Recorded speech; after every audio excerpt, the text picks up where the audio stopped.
This is the Harry Loomis Show. Welcome back to the Harry Loomis Show. Today is Tuesday, July 16th. We are 2 days removed from the NASCAR Cup Series race at Pocono Raceway.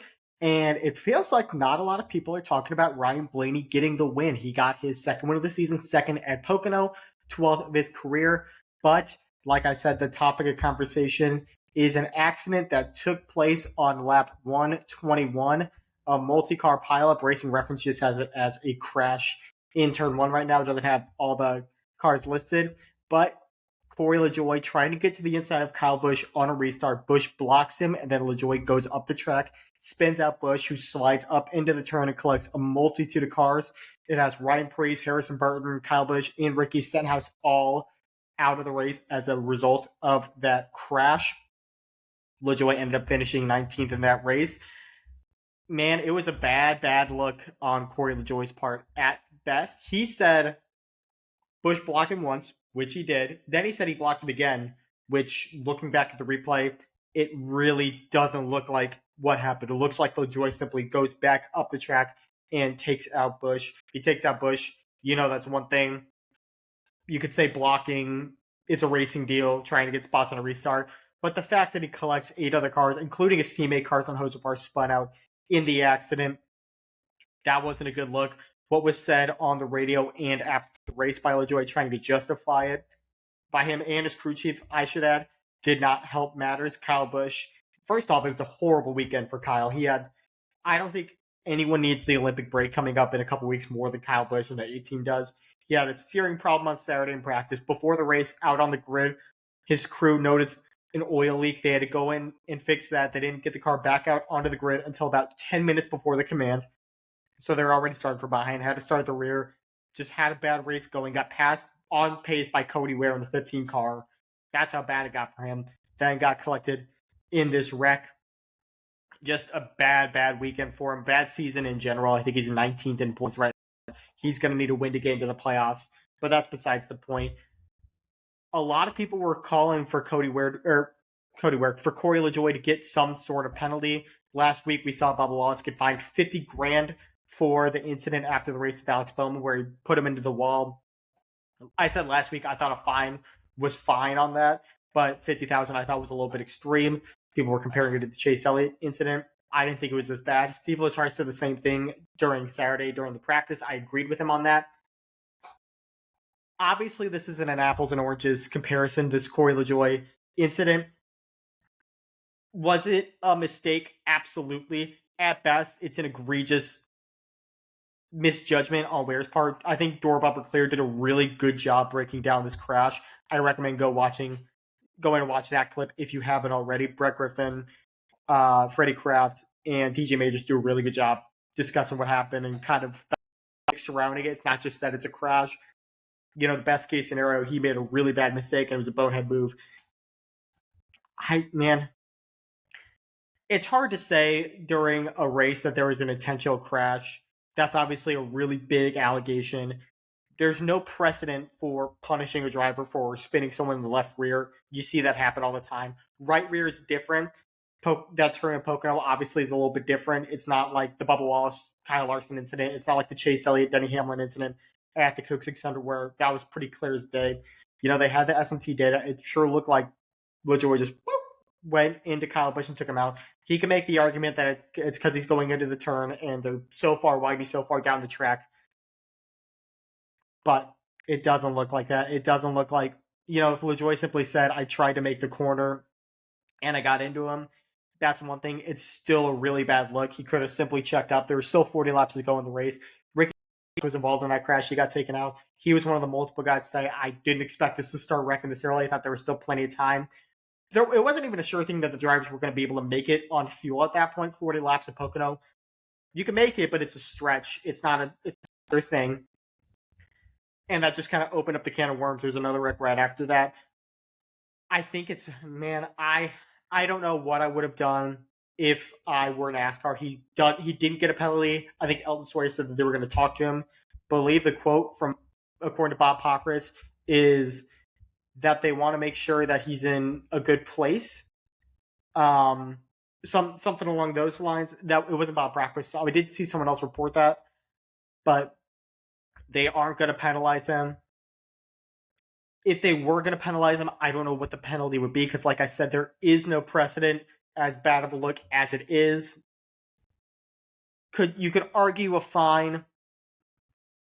I mean, in my mind, fines for the most part are fairly irrelevant if it doesn't affect, if it doesn't affect your points. Carson Hocevar's Nashville penalty, I think, is obviously a lot more damaging than Bubba Wallace's $50,000 fine because Carson Hocevar got fined points. So now that, even though they're still in the must-win situation, that's still owner's point spots and everything that cost him. And monetary fine's a monetary fine. You don't really bat an eye about that aside from the fact that it was $50,000. But you could make the argument that it should cost him points because four drivers, as a result of his actions, had their race ended. They were battling for, I think Busch and LaJoie were battling for about 19th spot when that accident happened, and all of a sudden, four drivers got 30th place finishes as a result of that. So they lost points. You can make the argument that LaJoie should have lost points as well. I don't think that's suspension worthy. I don't think the intent was quite as malice. Obviously that's a dangerous hit, but you have to think of the circumstances with the Bubba Wallace and Chase Elliott hits. The Bubba Wallace hit was right after Kurt Busch's career got ended, and Alex Bowman was still sitting out because of his concussion, and he directly right-reared a driver into the wall, the most dangerous hit that you could possibly take in a car. That was a suspension. Then the precedent was that Chase Elliott, just coming back from an injury with a driver in Denny Hamlin, whose driver, Busch, had his career ended, and who's also suffered a back fracture in a car because of a head-on hit. He even said he had neck pain. Same exact thing, right? Reared him. Precedent was sent. That's a suspension. This is different in a lot of different ways. Not just the impact, not just the result, the fact that it took out other drivers in the Bubba Wallace crash. They also took out Christopher Bell, to be fair. It's just apples to oranges compared to every other incident. I do think NASCAR could have set a new precedent with this crash, because we've seen some massive hits in Turn 1 of Pocono. I think Jimmy Johnson, I think Jeff Gordon, I think Ken Schrader, I think Bubba Wallace, among others. But you still can't, I still don't know if you can make the inconclusive argument that it was an intentional wreck. It's a tough spot to be in. Our dog keeps growling in the background. It's a tough spot for NASCAR to be put in. It's such a unique situation, and I think it doesn't help that it's two drivers as publicized as Corey LaJoie and Kyle Busch. Kyle Busch is Kyle Busch. We all know where he stands. Corey LaJoie has a pretty big following. Obviously, he's got the podcast. He's, for the most part, in his Cup Series career, he's been rather well liked. There's a lot of people that have wanted him to get a better opportunity. He was showing some promise with the Go Fast racing team, and when he moved over to Spire Motorsports, I feel like the tides are turning a little bit on him. It seemed like there was a lot of negative response to Corey LaJoie. Doesn't help that this week it was announced that Rodney Childers is going to be his crew chief next year. I feel like the excuses and some of the fan support that Corey LaJoie had a couple years ago, is that scrappy underdog that really had to work for everything he was getting. It feels like that luster's worn off a little bit. And it doesn't help that he's sitting 30th in points. He's not even the best driver on his team right now, Carson Hocevar. Even with the penalty, the team sits 22nd in owner points. But it's really a big 180. You remember the Atlanta race back in 2022. He got wrecked going for the win, and everyone was mad at Chase Elliott for taking out LaJoie. I had no problem with it. He was blocking for a win. I didn't understand it then, but there are a lot of people that want to see that happen for Corey LaJoie. And now the fan support is just it's such a 180 compared to what we had a couple years ago. I don't know what in particular caused it, unless it was just a matter of time. What the deal was, Corey's not a bad guy. He's a good dude. He's a good personality. His podcast is a good listen. It's just fascinating to see that the way that his career is kind of materialized, not only in terms of behind the wheel, but also in terms of this fan support. It really doesn't seem like there's a lot of people sticking up for him, which says something when the guy he took out was Kyle frickin' Busch. I don't need to say anything about how the fans have felt about Kyle Busch in the past. We all know. We remember that. So this is just such a fascinating situation on all aspects. I really don't know what the best play could have been for NASCAR, whether or not to penalize him, what the penalty could have been. Would I have had a problem if they penalized him here, try to set a new precedent with the SMT data and all the technology and things that they have? I wouldn't have had a problem with it at all. No. But can I say specifically they should have done this? Also, no. It's just a unique situation. But I think that's enough for the LaJoie Busch situation. We'll see how it materializes in the coming week. I guess, it'll probably be blown over by the time we get to the Olympic break. It'll be interesting to see what the talk is at Indianapolis next week. But let's give some credit to Ryan Blaney real quickly. Blaney, it was kind of a weird race. I felt like anyone that got the lead was able to just drive off. There were only 9 lead changes into this race, really not 8 lead changes, excuse me, not indicative at all of what we've seen the last 2 Pocono races. I don't know if it's because of the next gen car or the fact that it's only 1 race a year now, but the last 2 Pocono races have actually been really good, especially for Pocono standards. And this race was it wasn't bad. It was just different. It was kind of what the Pocono we've come to expect. We saw a couple long green flag runs. The race ended on a 23 lap run. Stage 2 ended on a 38 lap run. There were varying pit strategies, which again we do come to expect with Pocono. Martin Truex Jr. and Denny Hamlin picked up the stage wins. Blaney, the winning move, he came in before stage 2 ended, topped off on fuel. Hamlin then lost track position trying to make the spots back up. Blaney also didn't have to fuel his car as much on the final stop, was able to get the track position from there, survived 2 early crashes, and then drove away from Alex Bowman, who was in second, and then held off Denny Hamlin, who passed him with about 8 laps to go to win the race. Really good job by Jonathan Hessley and Denny Hamlin. It was a cool celebration. I tweeted this. Brian Blaney has one of the best celebrations in the Cup Series, and it's so underappreciated. All he does the turnaround, salute the fans and everything like that. He'll do a couple donuts. He's not a big burnout guy. He has the quote from, I think it was Dale Inman after Talladega, saying you don't see a Kentucky Derby jockey win the race and then beat the S word out of his horse so he doesn't do it with his car. That was an awesome quote, but it kind of does say a lot about his philosophy and kind of what he thinks about after a win. But all he does, he gets out of his car, he takes his helmet off before he gets out. He greets the fans face to face. I think that's an awesome interaction. You see a driver, no face, they just put their hands up like that.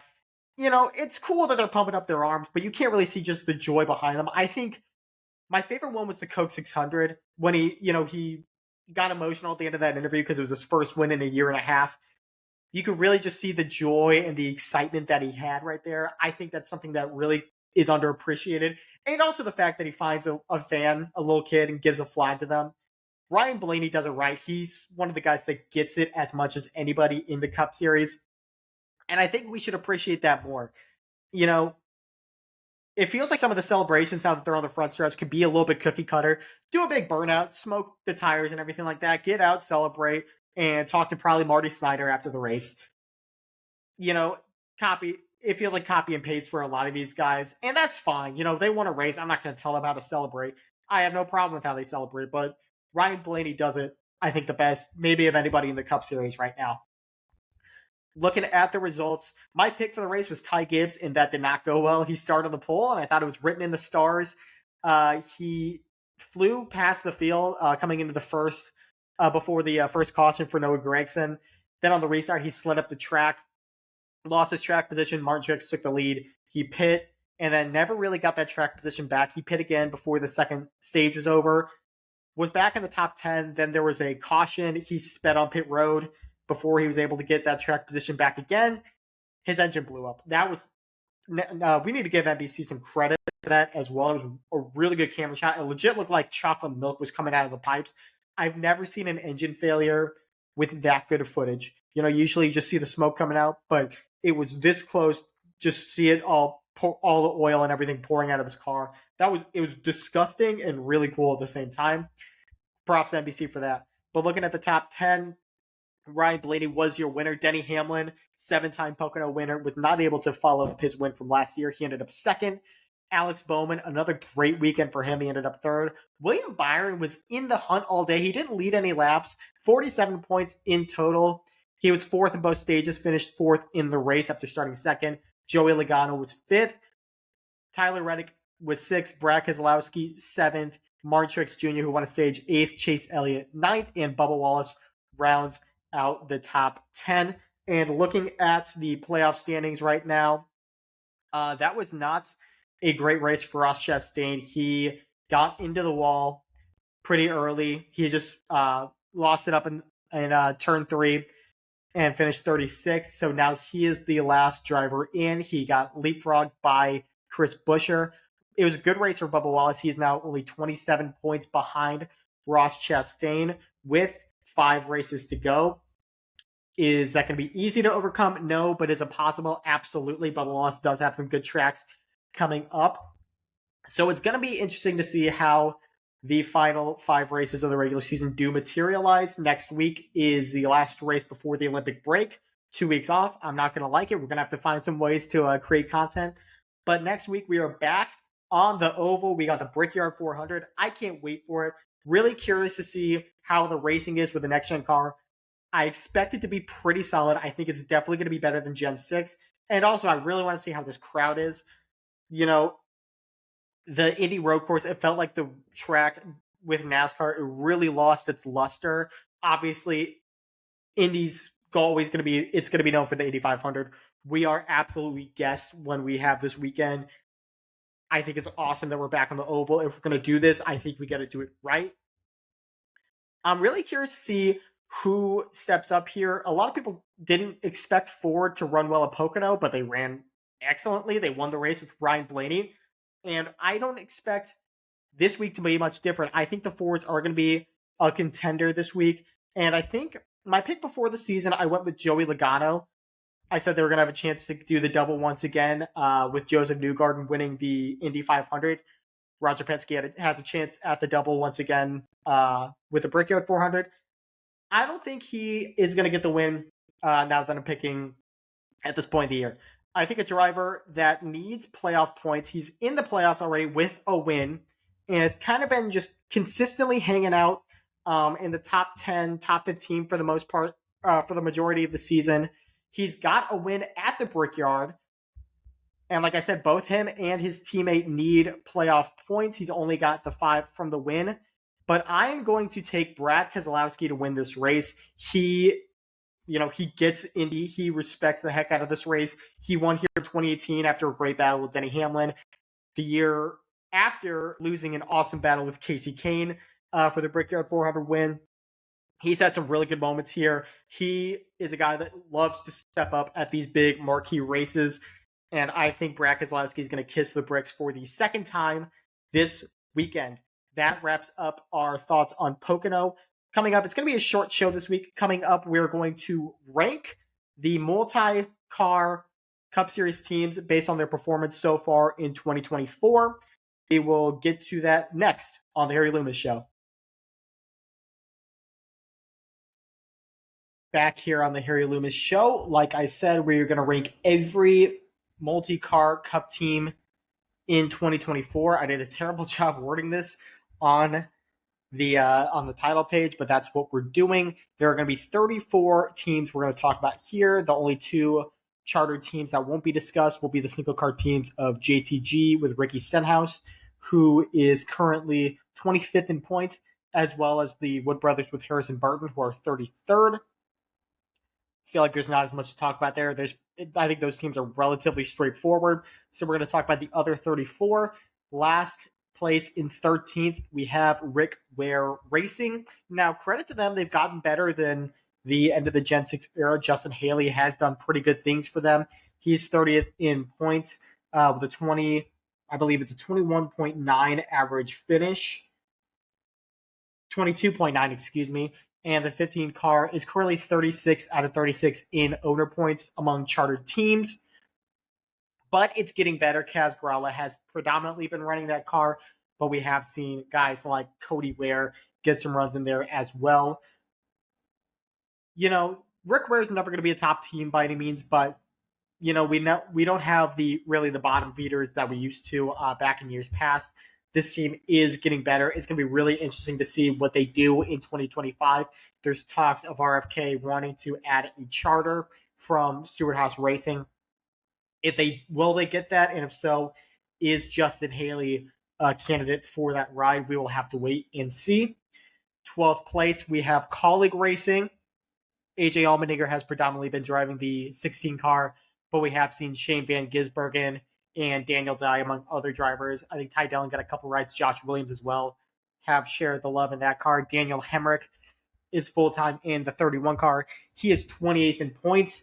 He has 3 top 10s and an average finish of 22.6 on the year. The big thing with him, they have not qualified well at all. A 29.6 average start.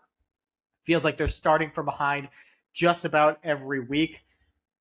And this is another team that we really don't know what the future is for them. Does Hemrick get another year full-time? Does AJ Allmendinger come back to Cup Racing? They have the partnership with Trackhouse, thanks to Shane Van Gisbergen. Trackhouse wants a third charter as well from Stewart Haas. Will they get it? And if so, are they going to put Zane Smith in that car, or are they going to put Shane Van Gisbergen in that car? NASCAR seems like they're kind of grandfathering 4-car teams out. I think Hendrick Motorsports and Joe Gibbs are fine, but it doesn't seem like they're going to let teams add a 4th car going forward. So Trackhouse is going to be kind of put in a box there. Whichever the two doesn't end up with Trackhouse, might they end up at Spire? Could we see a guy like Zane Smith or Shane Van Gisbergen in that 31 or the 16 car? There's really a lot to discuss with these teams going forward. But the 16 car also is 32nd in odor points. Allmendinger's run fine. For the most part, he really hasn't been. He's not really contending for a lot of wins. He's got 3 top 10s in 9 races with an average finish of 17.8. They've had a couple DNFs, though, that have really hurt their average finish there. But, I mean, Colleague Racing got a win last year. They've got multiple Cup wins, and that's more than a lot of teams can say. Really unclear what the future outlook for this team is. There are rumors about them selling off to Trackhouse. I think it would be better for both parties to coexist with each other and just continue to form that alliance. In 11th, we have Legacy Motor Club, 42 car with John Hunter Nemechek. They're not having a great year, 31st in points. He has 3 top 10s of the year, 24.2 average finish. That a lot of crashes with that team. Seems like they can't get out of their own way on some occasions. And Eric Jones, predominantly in the 43 car. He is the full-time driver. He did miss 2 races with the spinal fracture. Corey Heim drove the car at Dover and at Kansas. Another team that really just can't qualify this year. You've seen a lot of times where they're both starting back in the 30s, and both of these drivers are better than they have been showing this year. Nemechek has an average start at 26.5, Jones at 26.1. That is just not going to cut it. Eric Jones has a lot of finishes around 11th to 20th, but they're just playing catch-up, just like I said with Daniel Hemrick. They're starting from behind every single week, and you just can't afford to do that in this new Cup Series. Stage points are so important, especially since they haven't really been contending for wins. Jones doesn't have a top 5 finish on the year either, just 1 top 10. His average finish, 21.8. Not great across the board. We knew this first year with Toyota was going to be tough. It has to get better next year. Last year was a disaster. They were kind of in a lame duck year, having announced they were going to go to Toyota. Gregson had a disaster of the season before he lost his ride. Eric Jones was not able to replicate his 2022 success when it looked like they had all the promise in the world. What is the future outlook for this team going to be without a JGR alliance? We're going to have to wait and see. Jones is in a contract year as well, but I would be shocked if he's not back in the 43 car next year. In 10th, we have Spire Motorsports. We talked about them a little bit. Corey LaJoie is not having a great year. Zane Smith is having a pretty disastrous rookie season. Obviously, it's hard to fault a rookie driver too much, but Smith is a better driver than 34th in points. Although credit to him, he had a great run in Nashville. Second place finish, was less than a tenth of a second away from winning that race, which would have been just crazy to think about, given the way that this year's gone. But Carson Hocevar, man, he is impressive this year. 23rd in points. He did have the points penalty, 2 top tens on the year, an average finish of 19.8. Aspire Motorsports car having better average finish than 20th is very impressive. Give credit where it's due. This team should be getting better. Next year's Michael McDowell will be in the 71 car. Rodney Childers is coming on board the 7.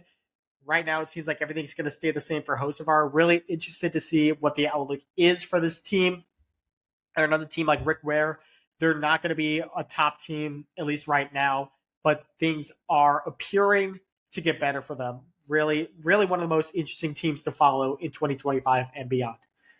In ninth, we have Richard Childress Racing. What a fall from grace. Kyle Busch is having maybe the worst year of his career. He is 18th in points, an average finish of 19.4, only 2 top 5s, 131 laps led so far. That's his worst year, and he is still carrying this team right now. Austin Dillon is having his second straight really rough year. 32nd in points, only 2 top 10s, an average finish of 25th. I'm glad to hear that the reports of them possibly looking to get a third charter appear to have silence. There was a lot of talk about Noah Gragson coming to this team.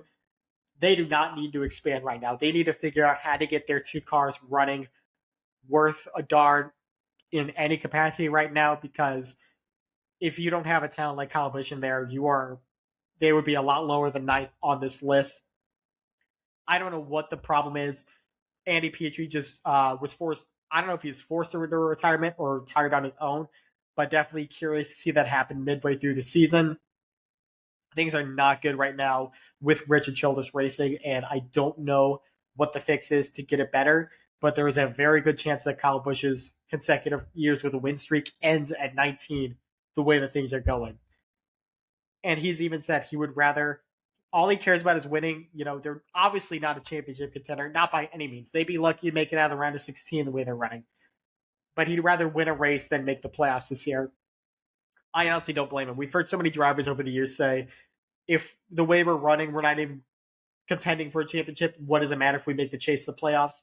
For Kyle Busch, he just wants to win. He's got 63 career wins. He has nothing else to prove other than just continuing to move up the all-time wins list. But I'm not sure if it's going to happen with Richard Childress Racing the way things are going right now. In 8th, we have Stewart-Haas Racing in the final year of operation. 3 of their 4 drivers have found new homes. Josh Berry is going to Wood Brothers. Noah Gragson to Front Row Motorsports. Chase Briscoe lucked out. He's getting the 19 car, replacing Martin Truex Jr. at Joe Gibbs Racing. Not sure what the future holds for Ryan Preece.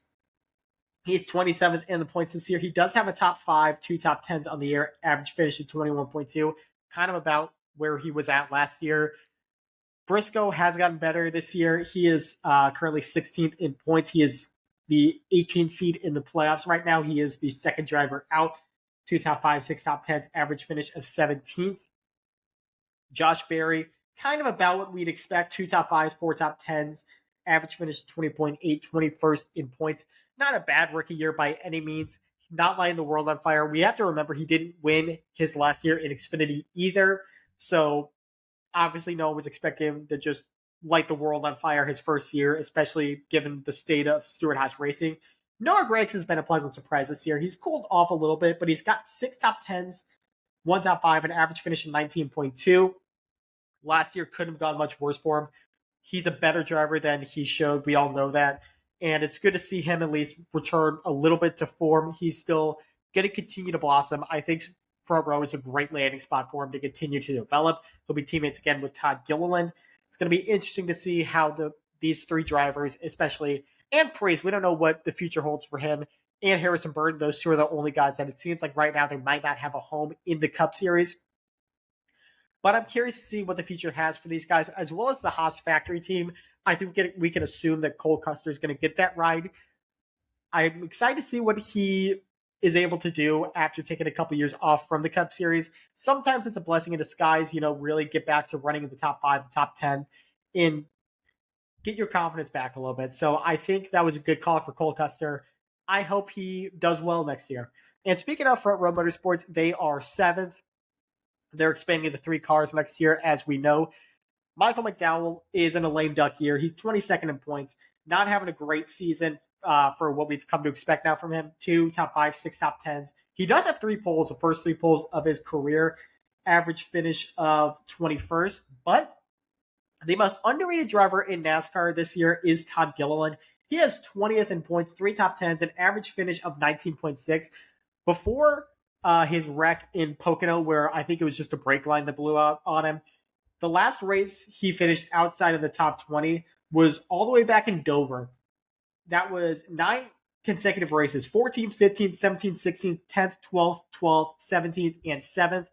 Reminds me a bit of Chris Busch's year in 2019 with JTG. He had, I think it was about 5 months straight of top 20 finishes from, I think it was Richmond all the way to Talladega. And that netted him a ride with Roush in the 17 car. Gilliland is going to keep his ride, but front row is going to get better, which is really cool to see. Gilliland kind of got dealt a bad hand last year. He's gotten better and better every single year. I really want to see him start to get his flowers. He's done a really, really good job. I'm very impressed with what he's done so far. And there's a lot of questions with front row. Noah Gregson's going to be one of Michael McDowell's replacements. Who their next driver is, since they are going to have a third charter, is still up in the air. A lot of people thought it was going to be Josh Berry before he ended up at Wood Brothers. It seems like they're going to plug someone from the Xfinity or possibly the Truck Series. A guy like Sam Mayer comes to mind. Riley Herbst is in a lot of conversations to possibly move up. Right now, he's probably the favorite for 2311. We might talk about that in a little bit. Corey Heim, I think, is the best prospect in NASCAR. I can't believe the talks about him possibly staying in trucks with Riley Herbst to go into the Cup Series at 2311. There is no reason to me that Corey Heim should not be in the Cup Series. And if Toyota blows this, they're going to regret it for years to come. But I guess we'll have to figure that out when the time comes. Also, a guy like Christian Eckes, he's done a fantastic job in the Truck Series as well. Has led a lap in every race this year. I wonder if this is the year that he finally moves up to an Xfinity ride or maybe even a Cup ride. This Front Row Motorsports ride seems to be pretty wide open. There is no favor for it at the moment. So really curious to see how this plays out throughout the rest of the year. Now we're kind of moving into the next tier of Cup teams. All these teams have at least one driver in the playoffs, have won a race this year. And in 6, we have Trackhouse Racing. You know, this isn't the same team that we had a couple years ago. Ross Chastain is still solid, but he's 13th in points, which is kind of a far cry from where he was the past 2 years. He's still been decent. 2 top 5, 7 top 10s, average finish of 14.9 isn't bad. But how many times this year have we felt like Ross Chastain was a real threat to win a race? I feel like we just haven't seen it as much, which is kind of concerning to me. You have to be, in the conversation to be able to win races. So he wrecked from, I think, second in Nashville. He wrecked from second in Texas. I'll give him the benefit of the doubt on those. But other than that, he wrecked going for the lead at the 500 on the last lap. Other than those 3 races, feels like we haven't really heard much from Ross Chastain other than his awesome paint schemes with Busch Light. Now, his teammate Daniel Suarez did get a win, possibly a career-saving win, but that's about the only good thing that's happened for him this year. 2 top 5s, 3 top 10s, got the win at Atlanta, 18.7 average finish, 43 laps led. This has been kind of the Suarez, at least of last year. 2022 was a fantastic season for him. He really hasn't gotten to those levels the past 2 years. But credit to him, he is in the playoffs. He's going to be back in the 99 car next year. There was a lot of talk behind him, possibly being the lame duck at Trackhouse with SVG and Zane Smith in the pipeline. It seems like he has cooled his seat a little bit, at least for now, but we'll see how the rest of the year plays out.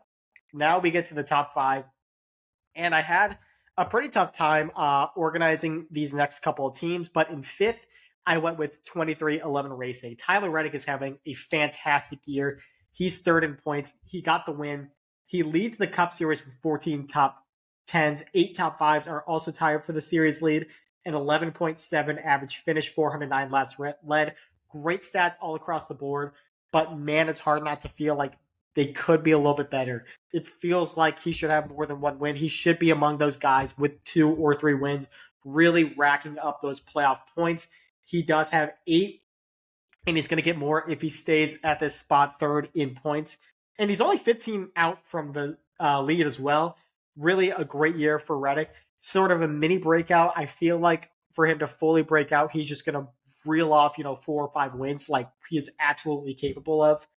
But on the other side, Bubba Wallace, he had a good start to the year, but it feels like he's just faltered a little bit. He's 15th in points, 17th in the playoff standings, 3 top 5, 7 top 10s. Only 35 laps led is concerning. A 16.9 average finish is not bad, but it's not great. Bubba's almost a victim. I think no one was hurt more by kind of the weirdness of Chicago and Nashville as much as Bubba Wallace, because the playoff standings were really a mosh pit, more or less. But the fact that Joey Logano and Alex Bowman, two guys that were kind of on that bubble, both won their way in. Now it is much more spread out. Like I said, I think he's 23 points behind Chastain for that final spot. So instead of kind of slugging it out with a couple of other guys, he's in a position where he's going to have to, him and Booty Barker are going to have to take some risk. They're going to have to go for stage points. They're going to have to go for wins. They're going to have to be pretty creative to try to make up a 23-point deficit. Crazier things have happened, though, but it's going to be a tall task. Bubba Wallace does have his work cut out for him. In the fourth spot, this is a team that I really debated with whether they were going to be ahead of or behind 2311 Racing, but I gave the nod to Penske Racing, Team Penske. It's not 2013 anymore, it's Team Penske. And, from an average finish standpoint, I think 2311 does have the advantage, but Team Penske has all 3 cars in the playoffs. Austin Cindric's win in St. Louis was huge.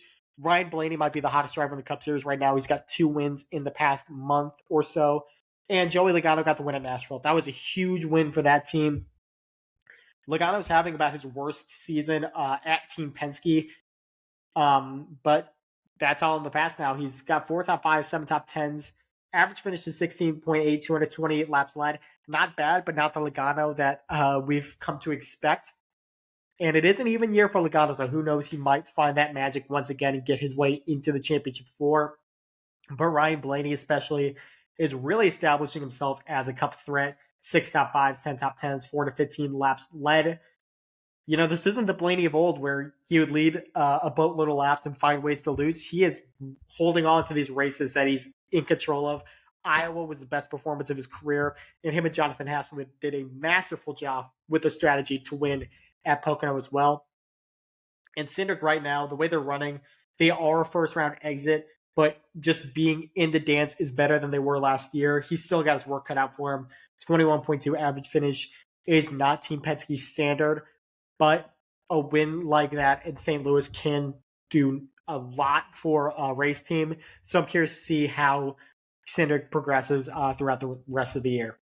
In third, RFK Racing, another team that I kind of had in that bubble with 2311 and Team Penske, but I feel like the 2 RFK cars of Brad Keselowski and Chris Buescher have been more consistent. Keselowski obviously got his first win in almost 3 years at Darlington. 7 top 5s, 10 top 10s, 14.4 average finish. Pretty solid for Keselowski.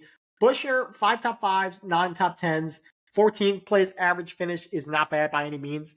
But again, just the circumstances of the playoff grid right now. Right around now last year is where Buescher really hit his stride. He got those 3 wins in about a 5-week span. I don't think we're going to get anything crazy like that.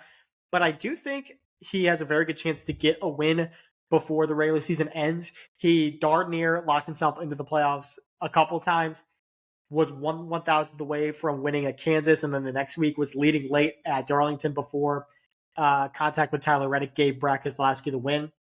He has shown race winning speed. That's, I think, the biggest thing. You need to be able to have race winning speed for me to feel like you are a contender. And he's one of those guys that any week that he's running up front, leading laps, I'm not surprised at this point, which is really cool to say about an RFK team, given where they were, 3-4 years ago. But this team has just continued to soar.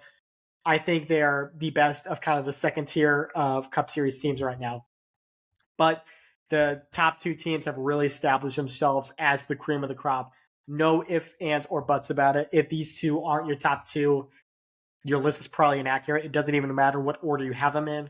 But right now, my second best team in the Cup Series is Joe Gibbs Racing.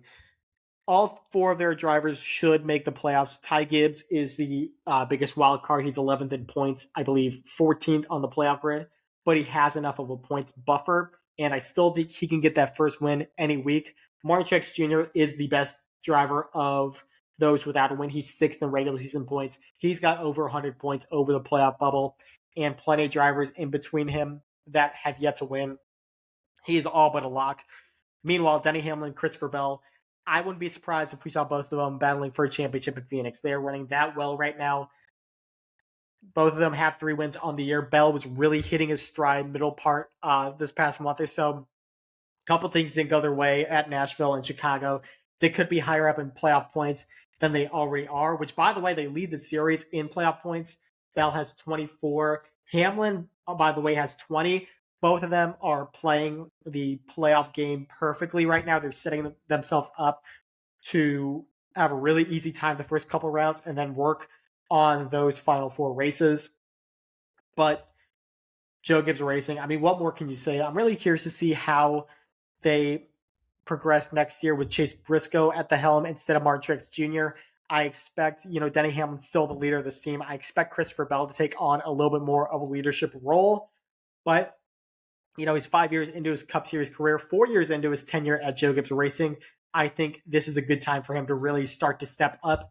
He's got all the talent in the world, and I think the team is only going to benefit from him, having more of a voice, having, getting better support around him. We saw what he could do in the Xfinity Series. He won 8 races in 2019. Joe Gibbs Racing is a team that is built for success in the future, but right now, the best team in the Cup Series, no question about it, it's Hendrick Motorsports. The only team besides Penske to get wins for all of their cars, and it's a 4-car operation. Just a really impressive year so far. They've got 8 wins. Larson and Byron both have 3. Elliott and Bowman each have 1, both of them. Their first win since 2022. I think right now, if you ask me, Kyle Larson would be my championship favorite. I think William Byron has more to give, which is pretty impressive for someone that's 5th in points with 3 wins on the season. But it feels like he's cooled off a little bit since the spring stretch, kind of like what we saw last year. Does he get on another run towards the end of the year? He reeled off 3 wins in the second half of the season at Atlanta, at Watkins Glen, and where else was it? At Texas. So could we see another run like that? Chase Elliott has been pretty under the radar for the most part this year, which is pretty impressive because he leads the point standings.